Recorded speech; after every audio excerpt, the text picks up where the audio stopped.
What is going on, everybody? How is everybody doing today? Welcome back here today to the 25th installment of the Just Ballin' podcast. My name is Matthew Geist, and today we are going to be finishing off our player positional rankings here, and we're going to be ranking our top 30 centers in the NBA into 5 tiers. So we have done point guards, we've done shooting guards, we've done small forwards, we have done power forwards, and today we are here wrapping out the starting, or just the NBA positions, with centers. So the next installment, or the next Just Ballin' podcast episode 26, will be my overall top 30 players, but today we are doing top 30 centers. And if you guys are enjoying these, just try to reach out and let me know. Either if you're on Apple Pod, you can write a review, and I really appreciate that. If you're on YouTube, you can leave a comment. That's probably the easiest way. And then on Spotify, you really can't do much, so maybe just hit me up on Twitter. Twitter.com/Matthew, and Geist, Geist is my Twitter. So yeah, without further ado, we can get into this. Actually, I guess before we can talk about this, maybe I could talk about a little bit about the Last Dance Michael Jordan documentary, or just that Chicago Bulls documentary that just got released on Sunday, the 19th. I watched the first 2 episodes, and it's really good so far. You're learning a lot about Jerry Krause and kind of who he was as a GM, and how important, maybe for good reasons and for bad reasons, just to that team he was, and how much he was around. Obviously Phil Jackson, remember how good of a coach he was before he kind of hurt his image when he went to the Knicks. You have Michael Jordan, Scottie Pippen. I know episode 3 is going to be about Dennis Rodman, which is going to be super interesting. Apparently Tracy McGrady came out and said that the Bulls tried to trade Scottie Pippen for him during the 97 draft. Imagine T-Mac and Jordan. That would have been something else. And yeah, it's really good so far, and I definitely recommend watching it. I don't know if they're releasing it on Netflix, but I'm sure maybe ESPN Rewind, you can watch it, or on their site they can they'll probably have it on there. But yeah, I think it's definitely been good so far. Obviously it's the mainstream thing right now, so you might want to wait a little bit, or you could just go with the crowd right now and watch it. I honestly wasn't gonna watch it, and then I was gonna watch it. I usually watch these after they come out and over time, and I try to not be in the moment with everybody else, because I don't want to, when I'm on Twitter during these, it's cool seeing other people's opinions, but I also don't want that to reflect what I think. So I kind of wait till it all dies down and then I watch it. But you know what? It was really hyped up. I watched it with my dad and my mom, and it was really cool to watch. So I definitely recommend it. And I believe they're going to be doing 2 episodes a week every Sunday for the next 5 weeks. So obviously 10 episodes. And yeah, definitely recommend it. It was pretty good so far. So let's get into our top 30 centers. It was really hard coming up with my tier 1. So my tier 1 had 2 guys. You could probably guess who the 2 were. It was a 1A, 1B scenario, and it is 1A, Joel Embiid, 1B, Nikola Jokic. Obviously, these 2 players have been compared and just ranked up against each other for the last 2 years now. Who's the best center in the NBA? Is it Joel Embiid? Is it Nikola Jokic? Embiid has never made it past the Eastern Conference semifinals. He's also the Celtics. He's also the Raptors. And the Nuggets, they've also never been to the conference finals. They've also the Blazers, and then the year prior, they didn't even make the playoffs. They just missed out, and obviously that was when the Timberwolves got it, and that happened on the last game of the season. So neither one of them have really won. I would say kind of overall success. I guess I would give it a little bit to the... I don't know, because the Nuggets were around the 1 and 2 seed last year. The Sixers have been good for the last 3 years. But none of these players have really shown that they can lead a team to a conference finals, at least, and it hasn't happened yet. Joel Embiid is definitely the better defender out of the 2. He's probably the better post player, and he's probably the better inside scorer. He's been averaging around 25 and 10 for the last 2 years. He hasn't really been that good of a shooter, but like I said, he's a good post player. He's an incredible rim protector. He's an incredible defensive player. He's been up there in Defensive Player of the Year voting, where he's at least gotten some recognition there this year. In the beginning of the year, he was fantastic on that side of the ball, and he's gotten better over time. He's still a solid ball handler for somebody that is, 7 foot, 7'1". I think over time, though, he's kind of realized he's not a good 3-point shooter, and he should not be taking those threes. His pump fakes, people still bite on that, but he definitely has his flaws. He definitely does, but he has a lot more strengths than weaknesses, at least for Joel Embiid. And then for Nikola Jokic, the dude is just one of the more entertaining players to watch in the NBA. And he's one of the more just versatile players on offense. He's the best passing big man in the game right now, and possibly of all time. He's just incredible. His court vision for somebody that tall. He's a very smart player, and I think that helps him out on the defensive end, because I think he knows he's not the quickest player, the most versatile player on the defensive end, and he doesn't have the best wingspan or standing reach, or vertical, I should say, but he's smart. He knows to get around it, or he knows how to just kind of move his switches, just kind of trying to be that quarterback of that defense. He's not I would say, obviously he's not as good as a defender as Embiid, but on offense, he's a better shooter. He's probably an overall better offensive playmaker, and they're really both hard to compare. I want to wait till at least one of them kind of goes to a conference finals, or one of them really has that true MVP season. Then we can kind of say, okay, that guy's the definitive, undisputed best center in the NBA. But we really haven't seen that yet, so I'm not going to make that decision yet, and I think that's perfectly fine leaving a 1A and 1B. You guys can definitely let me know who you think is the best center in the NBA. I think it is fair that both these guys are the only two guys in tier 1. So yeah, 1A Embiid or 1A Jokic, 1B Embiid or Jokic. So that is my tier 1, just those two guys. And I also had Joel Embiid as my preseason MVP pick. I thought if he played 70 games, averaged 25 and 11, Sixers were a 1 or a 2 seed, he maybe had a shot. Didn't work out all that well for that. He got hurt. They are, I think, the 6th seed at this current moment. So my tier 2 has 3 guys. Going into this year, it had 2, and we've added a guy. So number 3 is Karl-Anthony Towns. He was playing like an all-star in the beginning of the year, and then his team just wasn't good. There was the whole thing that Cat hasn't won a game since like Thanksgiving, and we were in like March or in February. And the Timberwolves, he did miss some time, which sucks, but he's just like he's probably the best shooting big man on this list. I'm like going through my list right now, and I don't think there's a better shooter in the NBA than Karl-Anthony Towns right now, at least from three-point range as a big man, as a center. He's just incredible on the offensive end. He could score in the post, he could score from 3, he could score off the dribble, he could score in the pick and roll. He's just phenomenal. He's a good ball handler. The dude is 7 foot tall, and he's just a versatile freak on the offensive end. He could just score in so many different ways, and he's an efficient scorer as well. He's a smart offensive player. And that's why he's so high, because his defense isn't very good. His rim protection, not very good as well. And he's very slow, and sometimes he doesn't really try, you think.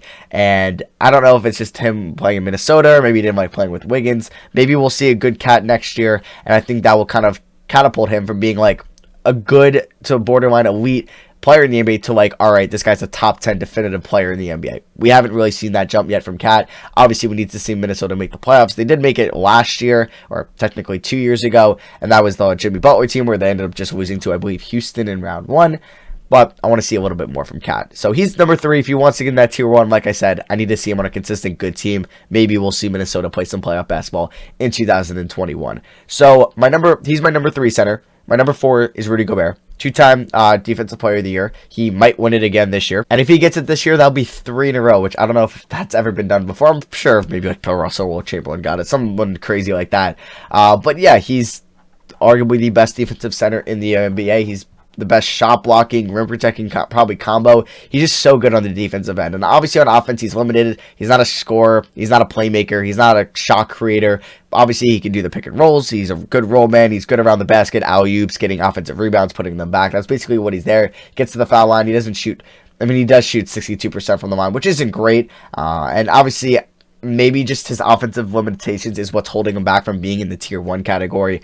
But if he's going to win Defensive Player of the Year this year, which there is a chance he might, because I don't see the voters really giving Giannis both MVP and Defensive Player of the Year, and then maybe he might get it out over Anthony Davis. So there's a chance Gobert could be a 3-time Defensive Player of the Year and has won that award 3 straight times, which is kind of crazy. So here's my number 4 center. He was a first-time All-Star this year, so shout out to Rudy Gobert. I'm sure he'll be first or second All-Defensive Team this year.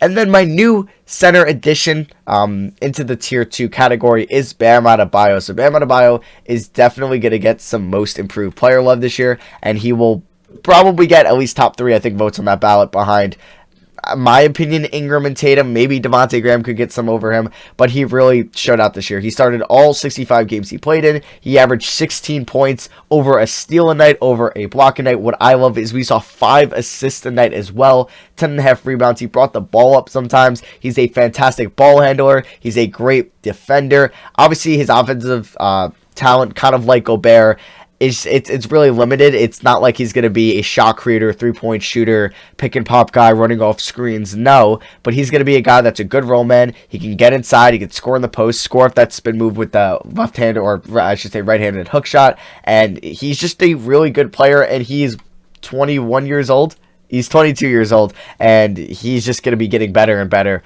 and he's playing in a great system. You love to see the coaching staff that he's going to be around. He's got good veterans like Jimmy Butler around him, and I think he's just going to keep getting better and better. He's number 5 right now. He could be number 4, 3 next year, maybe. Who knows? If he gets a 3-point shot next year, he could be in Tier 1, and he's been on a good team already. The Heat obviously didn't make the playoffs last year. And this year, they're a playoff team, and they surprised a lot of people. I believe they're going to be the 4th seed if the season ended, I think behind Milwaukee, Toronto, and Boston at this current moment. And if we see the playoffs, they'll go up against Indiana in round 1. I think if Indiana's the 5 seed, if not, then Philly, they're the 5 seed. But yeah, Bam creeps in here, or doesn't creep in, he jumps in here to tier 2, where he's my 5th center. So overall, we got 1A Embiid, 1B Jokic. That's my tier 1. My tier 2 is 3 Karl Anthony Towns, 4 Rudy Gobert, and 5 Bam Adebayo. So in my tier 3, we have 8 players, 6 through 13. Okay, yeah, so we have a busy tier here in tier 3. So number 6 is somebody that has been good for a while, and he was mainly a power forward in the first probably half or 3/4 of his career, and now he's been a center for the Spurs for the last couple of years, and you could probably guess it. It is LaMarcus Aldridge. So LaMarcus Aldridge, 34 years old, and he's always been a really consistent offensive scorer for the last 12 years, basically almost every year of his career but his rookie year. He's averaged over 17 points a night, and he has just been super consistent. He shoots around 49-50% from twos, and this year, which we love to see, finally started taking threes around Christmas, and he actually was pretty good at it. Go figure. He shot about 39% from 3 on 3 attempts a night. That's really solid. Obviously, his defense is diminished. He's really a non-factor on that side of the ball. He's slower. He's just not as vertical. He's not a good shot blocker. And it's kind of dwindling. I mean, actually, I probably shouldn't say he's not a bad shot blocker. He's probably still better than average, but it's gotten worse, I would say, over the years. But his offense is still super consistent, and what he's been over the last 12 years, I got to still give him some love, and he's going to come in at number 6. But after next year, I could expect him dropping maybe to the end of this tier. Maybe in tier 4 if we see a huge drop off, but he's going to come in at number 6. Coming in at number 7 is Nikola Vucevic of the Orlando Magic. He was a first-time All-Star in the 2018-19 season. Then he got that big extension from the Orlando Magic, and I think this is about what we're going to see from him. He's going to average around 16 to 19 points a game. He's going to be an above average shooter from long range, especially for a center. He's not going to be a crazy good defensive player, but he's going to be agile in there. He's not going to be a strong defensive center where he's going to be blocking shots crazy, but he's going to be a guy that can just go in, be an okay rim protector, be a 7-foot guy around the rim that you can kind of trust, or if he's 6'11", maybe I think he is actually 6'11", but he's just an offensive playmaker, and that's why I kind of have him high. I don't think his defense is as bad as some of these players below him are on offense, so that's kind of why I have him as high as 7. Maybe if you want to jump him down, that's fine, but like I say, in all these, if they're in the same tier, they're interchangeable. So all 8 guys in this tier, you could have somebody I have at 13 at 6. You could have LaMarcus Aldridge, who is 6 at 13. You could change him however you want, and I'd be okay with that. So coming in at number 8 might be my most controversial pick here, and that is Brook Lopez. So over the last 2 years, Brook Lopez has been arguably a top 5 rim protector in the NBA. The Bucks, I almost just said the Nuggets for some reason, are on pace, or if the season technically ended, I think they would have had the greatest defensive rating of all time, or it's up there top 5, and it's mainly due to Brook Lopez. He's probably the second most important defensive player on that team, behind Giannis Antetokounmpo. His three-point shooting has dropped from last year's crazy season where he did shoot 37% from 3 on 6 attempts. He shot 30% from 3 this year on about 5 attempts, which isn't great, but you know what? His rebounding still isn't good. He's a okay passer. He's nothing great, but his shot blocking has just gotten so much better over the last 2 years. For the second straight year, he's going to average over 2 blocks a game. He's just quick there. He's agile for somebody his size, being as that quarterback or middle linebacker of the defense, and that's why I have him at 8, because I think his defense is just so good right now, or it's just gotten so much better. Maybe it's the role or the system he's in Mike Budenholzer's defense, or that Bucks schematic, just kind of the way they play. I have him in at 8, and you might have him lower, but I definitely think he deserves to be in tier 3, and I have him in at 8. So coming in at number 9 is somebody that definitely took a step back this season, and that is Miles Turner. So Turner got a contract extension in the beginning of 2018. He hasn't really lived up to it, but you know what? Just maybe with guys like Brogdon being there, Sabonis kind of blowing up a little bit this year, and then obviously you have Oladipo, TJ Warren that are obviously going to get more touches than him on offense. He's going to kind of fall out of the spotlight there, but he does other things so well. He's a great shot blocker. He's probably top 5 in the league at that specific category, and he's a solid 3-point shooter. This year he wasn't great. He did shoot around 34% from 3 on 4 attempts a night, and honestly, if you think about that for a center, that's actually pretty good. So I would definitely take that out of my center. He did shoot 39% from 3 the year prior, and 36% the year prior from that, and 35% the year prior from that. So he's a pretty good 3-point shooter. His rebounding isn't great though. He's been around 6 5 to 7 rebounds throughout his career. And when you watch him play, he's not just kind of super vertical in that aspect. But I think he's a really good offensive player for what you would want from him. I think I'll take his spacing of the floor over him maybe not being as good of a rebounder or as much of a force inside if he could just spread out that defense. And then I think he's a really good rim protector. I think he's a great shot blocker. I think he's a really good defender, and he's going to come in at number 9. So these 3 of these next 4 guys have probably been grouped into a similar category for most of their careers, or at least for the last couple years. And coming in at number 10 is Steven Adams. It was really hard to have Adams at 10 and then the guy behind him, and I ended up going with Adams, but like I said, these are super interchangeable, and you're just splitting hairs at this point. Adams, crazy enough, he's only 26. He's going to turn 27 in a couple months. But yeah, I feel like he's a lot older than that. But pretty much for the last 4 years of his career, he's been averaging 10 plus points, around 10 rebounds, around 2 assists a night, about a steal a night, over a block a night. And he's just been, I think, a really consistent guy on both ends of the floor. Like a lot of other these guys, like Rudy Gobert and Bam Adebayo, he's not going to be a guy that's going to space the floor for you and shoot threes or create his own shot off the dribble. He's going to be a guy that's going to be around the basket. He's going to get alley-oops. He's going to get passes from when like they're quicker guards like a Shea or a Paul or a shooter. When the defense collapses on them, he gets open and he's going to get an easy dunk or a layup. He's going to get to the foul line. He does average around 3 free throw attempts a night, and I think he's a pretty good rim protector. I think he's a good defender. I think he's a good shot blocker. I think he's actually a pretty good ball handler for somebody of his size. I think he's really good in the DHOs, and he's going to come in at number 10 for me. And the guy that I wanted to compare him to, kind of like comparing Embiid and Jokic, is Clint Capella. So Clint Capella is going to be playing for his second team, probably the start of next season. Obviously the start of next season, because there'll be no more regular season this year, and the Hawks did not make the playoffs. But Clint Capella, like Adams, pretty good defender, good shot blocker, good around the rim, catching alley-oops. And then obviously when people drive like James Harden, and it will be in Atlanta with Trae Young, when the defense collapses on those players, he'll be open, he'll get a dunk, he'll get a layup, he'll get an alley-oop or something like that. I just want to see what he does in maybe a system that doesn't help him out too much. In Atlanta, is he going to be as good as he was in Houston? And if he is, then he'll be a little bit higher on this list. He's going to come in at number 11. So we have 2 more guys here in tier 3. So number 12 is DeAndre Ayton, and he is rising up on this list. He's number 12 this year. At the end of next year, he might be approaching tier 2. Who knows? I do obviously want to see if he can be on a good team, because you know what? I didn't really mention LaMarcus Aldridge on the Spurs, not as good anymore. Vucevic on the Magic, yeah, they're going to be a playoff team, but they're not really a good team. Brook Lopez, that's why he is higher up than you may have him, because he's a big part of a good team. Steven Adams on a good team for the 5th straight year, so he's coming in at number 10. Capella was a big part of why the Rockets were good. I wouldn't say a huge part, but he was a big part. And then DeAndre Ayton, he's coming in at number 12. We haven't seen him on a good team yet, but this guy's 21. He'll be 22 at the start of next year's season. Former number 1 overall pick. He did average about 19 and 12 this year, and that is pretty good. And I don't think these are empty numbers, kind of like the guy behind him that I'll mention.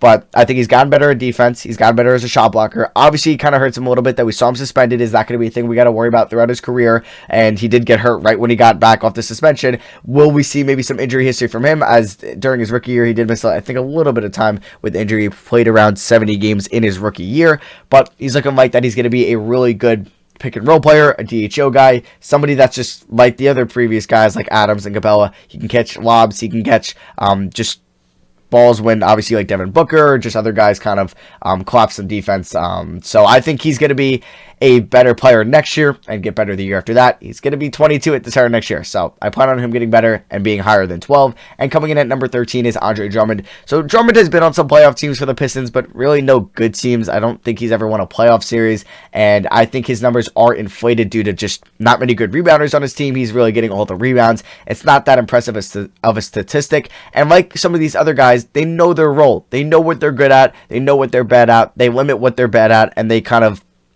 just go off on what they're good at. Drummond is a little bit of the opposite. He's a turnover machine. He wants to bring the ball up. He wants to dribble and act like he's a point center, but he's just simply not, and I think that hurts him a lot because he doesn't know his role. Yes, he's a pretty good player inside. He's actually a solid ball handler for a big man, but he thinks he's like Chris Paul, and he's a good rebounder. He's not a horrible rim protector or shot blocker, but I just think if he knew his role a little bit better, and maybe we saw him with a better point guard at one point, he would be higher on this list, but he's going to come in at number 13, and that is going to wrap out tier 3. So tier 3 was number 6, Aldridge, 7, Nikola Vucevic, 8, Brook Lopez, 9, Miles Turner, 10 Steven Adams, 11 Clint Capella, 12 DeAndre Ayton, and 13 Andre Drummond. So let's get into tier 4 here, where I have about 11 dudes. So coming in at number 14 is another consistent vet, and that is Serge Ibaka. Serge Ibaka will be a unrestricted free agent here in the 2020 offseason, and he's going to get paid. I don't know if it's going to be by the Raptors or another good team that's trying to contend and add kind of maybe a missing piece,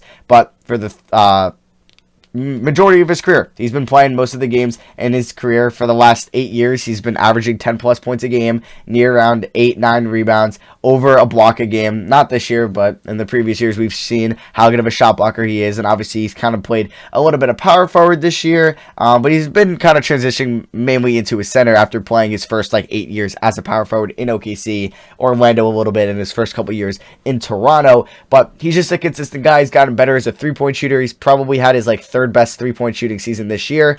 Probably 2016-17 with the Magic, and then with the Raptors was his best. But this year he's shooting 40% on threes, and he's shooting about 4 a night, or just over 3 a night, excuse me. So he's gotten better in that aspect, and he's a good two-way defender. He's not a super great offensive player, but he's a good one, and he's not a super elite defensive player, but he's a good one, and that's why he's going to start off tier 4 here at 14. Coming in at number 15 is Derek Favors of the New Orleans Pelicans. He was a super underrated player in Utah, and I think he has been still for the Pelicans. I think their defense has improved drastically once he returned from injury, and I think he's not a crazy good offensive player. He's a good rebounder. He's a solid passer for a center, but nothing crazy. He's good at scoring around the rim. He's not going to space the floor, but I think his defense is really good. I think he's a smart defensive player. I think he's a really good rim protector, and he's coming in at number 15. Number 16 is Jonas Valanciunas. He actually helped the Grizzlies to be pretty good this year, and they overachieved. He, like kind of the opposite of Favors, he's a lot better of an offensive player than he is of a defensive player. I think he's really good inside. He's kind of like that Enes Kanter type, that he's just a really good scorer inside. He's not going to space the floor. He's not super athletic, but he knows his role. He knows what he's good at. He's smart, and I think that's why he's coming in at number 16. Coming in at number 17 is Wendell Carter Jr. It sucks that we have not seen him play a full season yet. He did get hurt last year in his rookie year, only playing around 40 games in that season. And this year, his season got cut short before, obviously, the season got suspended. But I want to see him also in a better system, because I think he's playing with good talent around him. I like the fit with Markkanen. I like having quicker guards like Levine and Kobe White with him.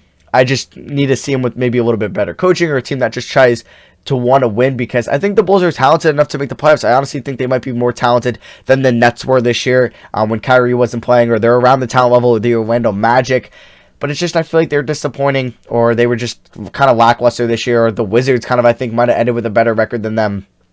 And if you look at their rosters, they're a lot better than the Wizards. So I think it's coaching mainly, but I think he's a pretty good rim protector. He's a little bit smaller, 6'9", as a center, but I don't think that's going to struggle, or that's going to kind of hinder him in the NBA. He's coming in at number 17. He could be higher next year. I just want to see a full season from him. Coming in at number 18 is Marc Gasol. Now, Marc Gasol is probably going to be a lot lower next year. He is getting towards the end of his career. Next year might be his last year. Who knows? Maybe he'll surprise everybody and retire this year.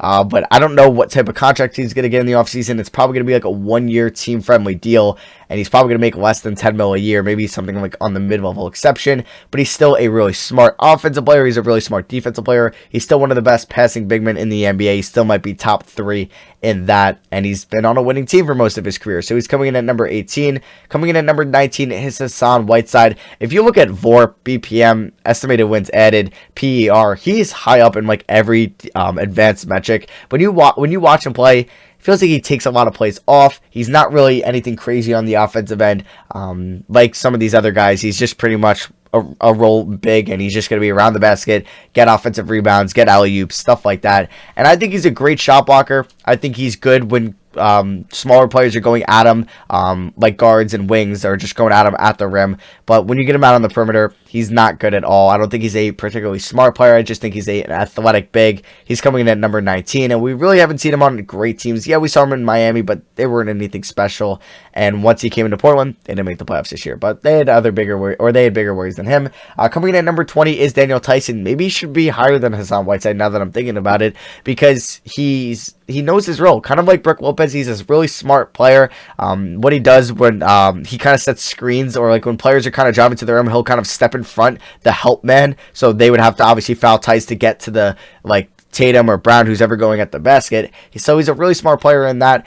He knows his role. He's good at scoring inside. I think he's a pretty solid defensive player, and he's not a bad three-point shooter either. So he's coming in at number 20. Coming in at number 21 is Ivica Zubac of the LA Clippers. So he doesn't play a lot. He plays around 18 minutes a night. And I think he's a lot better than that. Because if you look at his per 36 numbers, they would actually be pretty solid. He would average around 16 points, 4 rebounds, 2 blocks a night if he played as much as 36 minutes. Obviously, there's not a lot of big men that do that, but I think he's a lot better than what his 18 minutes show, and he's just on arguably the best team in the NBA, so I think that's pretty good if he's a valuable piece to one of the best teams in the NBA. Coming in at number 22 is somebody that has definitely skyrocketed this year, and that is Richaun Holmes of the not the Phoenix Suns, though he came from the Suns, the Sacramento Kings. He's looking like that contract was kind of a steal for Sacramento. He's a high motor guy that plays with a lot of energy. He's a good defender when he wants to be, and he usually does want to be. Like I said, he is a high motor guy. He's like a lot of these other centers. He's not a floor spacer. He's not going to shoot threes, but he's good at DHOs. He's good off the pick and roll. He's a good rim runner, and he's going to come in at number 22. So two guys here that I think could be compared for most of their careers because they're around the same age and they play in the same state for two different teams. So coming in at number 23 is Jarrett Allen. He's continuing to get better. He's going to be probably at the higher end of tier 4 next year. Maybe he'll get into tier 3, who knows, but he's just a really good player for the Brooklyn Nets. He's smart. He's a great shot blocker. Like a lot of these guys that I'm going to keep mentioning, he's a good rim runner. He knows his role, and I really like his defense a lot, and I think he's very athletic on that end. And if you couldn't guess it, number 24 is Mitchell Robinson. He's a fantastic shot blocker, might be top 5 in the NBA at that. He's he might be the best in the NBA at getting alley-oops. His range when the smaller people pass it to him is just incredible. Somebody could throw it literally behind him, like 5 feet behind him, above the basket, and he's still catching it and throwing it down. The only knock on him is obviously can't space the floor. He's not really a good shot creator when he gets the ball. He's mainly just getting it inside and getting it up. He did end the season with the highest field goal percentage of all time, and he does get into foul trouble. He does have to be smarter on that side, but he's not great on the perimeters. Quicker guards can get past him, but he's a good shot blocker, and I think he could be a serviceable starting center on a good team in the NBA. So that is going to wrap out tier 4. I'll go through it once again. So 14, Serge Ibaka, 15, Derek Favors, 16, Jonas Valanciunas, 17, Wendell Carter Jr., 18, Marcus Gasol, 19, Hassan Whiteside, 20, Daniel Tice, 21, Ivica Zubac, 22, Richaun Holmes, 23, Jarrett Allen, and 24, Mitchell Robinson. So tier 5, I have 6 guys, and I have 3 honorable mentions as well, so we'll get into that. Alright, so let's get into tier 5 here. First one at 25 is Tristan Thompson. Thompson, maybe he's not as good as we've been seeing him over the last couple years, just because, or at least this year and last year, because he has been on bad Cavs teams, and I'm sure he wants to win again because he's an NBA Finals champion. But this year he did start off really good. I thought he could have been maybe somewhere in the most improved player, but he's still a really good rebounder. He's a solid defender, and I really hope I see him on, or we can see him on a good team next year, and he can be playing some valuable minutes again. Number 26 is Dwight Howard. So Dwight Howard probably wasn't anywhere near top 30 going into this year, and he definitely revived his career in LA, which I love to see. I think he's a Hall of Famer. I want to see him get a ring, and I really wanted to see him, Melo, and CP3 all get rings. Maybe we'll get one of them. It's probably going to be Dwight Howard. I don't see the Trailblazers or the Thunder being good anytime soon. Well, Melo could sign with the Lakers next year. Who knows? But yeah, Dwight coming in at number 26. He's a smart player, knows his role, comes off the bench, and he does things well. He's a really efficient scorer still, and he's not a bad defender. He's a little bit more stiff now, and obviously he's getting up there in age, but I still think he's the top 30 center in the NBA. Number 27 is DeAndre Jordan. I think DeAndre Jordan is severely overrated. I don't think he's very good at all. The 4-year, $40 million was the biggest overpay of last, I think, offseason. I guess actually Al Horford was, but he was a big overpay, and obviously that he got him because getting him meant you were getting KD and Kyrie, so that is perfectly justified in that own right, but he's not very good anymore. He's super slow. He's an okay rebounder. He's not really a good scorer anymore. I think his defense has dropped off mightily, and I don't think he's very good anymore. But he's probably not even going to be top 30 next year, unless, you know what, maybe he's solid. Who knows? Coming in at number 28, maybe he's too low, and that is Aaron Baines. Aaron Baines started off the season looking like he's an MVP type guy, and it was looking like a steal of a signing, and it still was for the Suns, or if they got to be a trade, that might have been it. But he's a good 3-point shooter. He's a good rebounder. He's a good shot blocker. He's good he's good on defense. I'm not gonna say he's the best shot blocker in the world, but I think he's an above average defender, and I think he's a versatile offensive player. And he's only been in the NBA for 7 years, and he's 33. So it's kind of crazy how he got actually better this year, and maybe he should be a little bit higher than 28. Maybe he should be higher than Mitchell Robinson, honestly. Yeah. So I just think, like, overall going forward, I'd probably rather have Mitchell Robinson because I'm also taking age into effect as well, but maybe you can make a justification for having Aaron Baines higher, and I'm perfectly fine with that. Coming in at number 29 is Thomas Bryant. Thomas Bryant is not really a good defender at all, but I think he's a very talented offensive player. I think he's a very good post player, and I think he's a really good pick and roll player, a DHL player. He's coming in at number 29. I think this is where he'll hover around for most of his career, unless he picks up his defense, because it is pretty lackluster right now, so we'll see if that does get better. And coming in at number 30 is Nerlens Noel. Remember when Nerlens Noel turned down a 5-year, $70 million extension from the Dallas Mavericks? I know the Dallas Mavericks are happy to forget that, because maybe they wouldn't have Kristaps to this day if they did that. He's shown that he's a solid backup center. That's probably as high as he'll be in the NBA. He was a former top 10 pick from the 76ers. He's going to come in at number 30 here, and I think he'll hover around this spot for the rest of his career. So that was tier 5. 25 was Tristan Thompson. 26 was Dwight Howard. 27 was DeAndre Jordan. 28 was Aaron Baines. 29 was Thomas Bryant. And 30 was Nerlens Noel. I also kind of... yeah, it was really hard. Any of these honorable mentions you can throw in there. So the 3 were Jakob Poeltl of the San Antonio Spurs, Dwight Powell of the Dallas Mavericks, and Ed Davis of the Utah Jazz. And Ed Davis has kind of fallen out of this list. So he was, like, Poeltl and Powell are definitely closer to the tier 5 than Ed Davis is. Also, I believe in the power forward rankings, I did forget to rank Kyle Kuzma and Davis Bertans. I deeply apologize on that. And if I left out anybody, I do apologize, but I think I got everybody. Just sometimes you forget there's like one player in the NBA and it could mess up your whole rankings. But I think this is pretty good. So that wraps up my top 30 center rankings. I hope you guys did enjoy listening to this. Next one will be really fun because we are going to rank the top 30 players in the NBA, and I know that will stir up some controversy, so I'm ready for that. If you guys are listening on Apple Podcasts and you are enjoying it, a rating or review means so much to me. If you're on Spotify, a follow means a lot, and then if you're on YouTube, just dropping a like and maybe commenting also means a lot. So yeah, thank you all for listening once again. Next episode 26 of the Just Ballin' podcast, will be my top 30 players in the NBA and how many tiers it ends up being. I haven't made the list yet, so I'll see you guys then, and thank you all for listening, and hope you guys have a great day. Peace, y'all.